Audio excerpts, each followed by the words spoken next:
11वीं क्लास की account chapter 3.2 class 11th accounting equation and rules of accounting.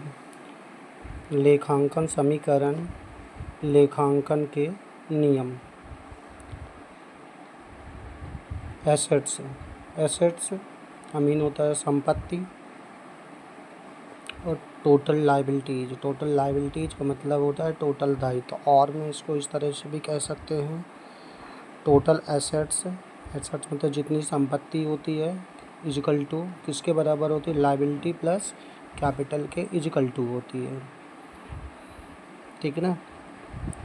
Chapter number first है, इसको लिखना है accounting equation.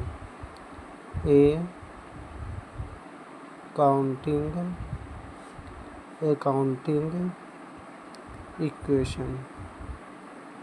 Equation chapter number question number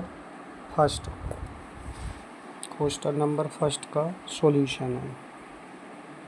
transactions का मतलब होता है जो बिजनेस में सौदे होते हैं, जो बिजनेस में लेन देन होता है वो ट्रांजैक्शंस होता है।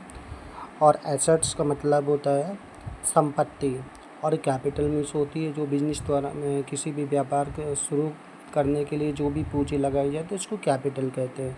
और लायबिलिटी का मतलब होता है बिजनेस में होने वाले उत्तरदायित्व। ठीक है ना। किसको, जैसे उधार माल खरीदा, ठीक है ना, तो उसके लिए क्या बनती है, दायित्व बनती है। ठीक है ना, तो वो भी लायबिलिटी में आता है। ठीक है।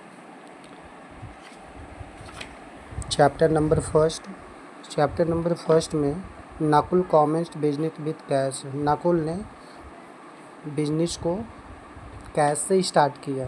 कितना पैसा दिया है, 90,000। तो ट्रांजैक्शंस फर्स्ट नंबर में business started with cash, business से व्यापार शुरू किया है। कैश में 90,000 लिखना है, कैश में 90,000, और कैपिटल जो कैश होगा वह उसकी कैपिटल होगी। कैपिटल ही कैश के रूप में क्या हो जाता है, परिवर्तित हो जाता है। ठीक है। फिर उसके बाद सेकंड में क्या है, गुड्स परचेज फॉर कैश।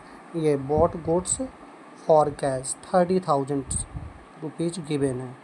ठीक है ना। गुड्स परचेज फॉर कैश, क्योंकि नगद माल खरीदा है, तो नगद माल बिजनेस के पास कैश कितना है, 90,000 है।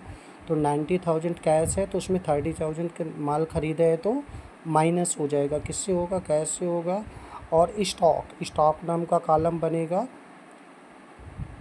स्टॉक नाम का कॉलम इसलिए बनता है जो भी कैश होता है, जो भी जितने का माल खरीदा हुआ होता है, तो 30,000 स्टॉक में लिखने के लिए, स्टॉक में के लिए होता है। और क्रेडिटर्स में कोई इफेक्ट नहीं पड़ेगा, और कैपिटल में कोई इफेक्ट नहीं पड़ता है। क्यों नहीं पड़ेगा, क्योंकि 30,000 जितना भी कैश था उसके बदले 30,000 का माल आ गया, इसलिए कोई इफेक्ट नहीं पड़ेगा। न्यू क्वेश्चन में 90,000 में 30,000 घटेगा तो 60,000 आएगा, और 30,000 का स्टॉक बिजनेस के पास ही है। क्रेडिटर्स में कोई इफेक्ट नहीं, 90,000 कैपिटल में ये आ जाएगा जोड़ने से। फिर तीसरा नंबर ट्रांजैक्शंस क्या है, boats good from Raman on credit. Raman से उधार माल क्या किया है, खरीदा है। ठीक है ना। रमन से गुड्स परचेज फ्रॉम रमन से उधार माल खरीदा है, कितने का, 15,000 का। तो क्योंकि उधार माल खरीदा इसलिए कैश में कोई इफेक्ट नहीं पड़ेगा, पैसा बिजनेस से नहीं जाएगा। हाँ, स्टॉक में 15,000 का गुड्स क्या हो जाएगा, कम से ही होगा, आ जाएगा, तो 50,000 स्टॉक में आ जाएगा, और 15,000 किस में चला जाएगा, क्रेडिटर्स में चला जाएगा। क्योंकि बिजनेस की क्या कहलाएगा, रिस्पॉन्सिबिलिटी। यदि उधार माल लिया तो उसको पैसा तो देना पड़ेगा, तो 15,000 किस में आ जाएगा, क्रेडिटर्स में, प्लस 0, और इसमें कोई इफेक्ट नहीं पड़ेगा कैपिटल में। न्यू क्वेश्चन में 60,000 कैश में आ जाएगा, और ये 30,000 और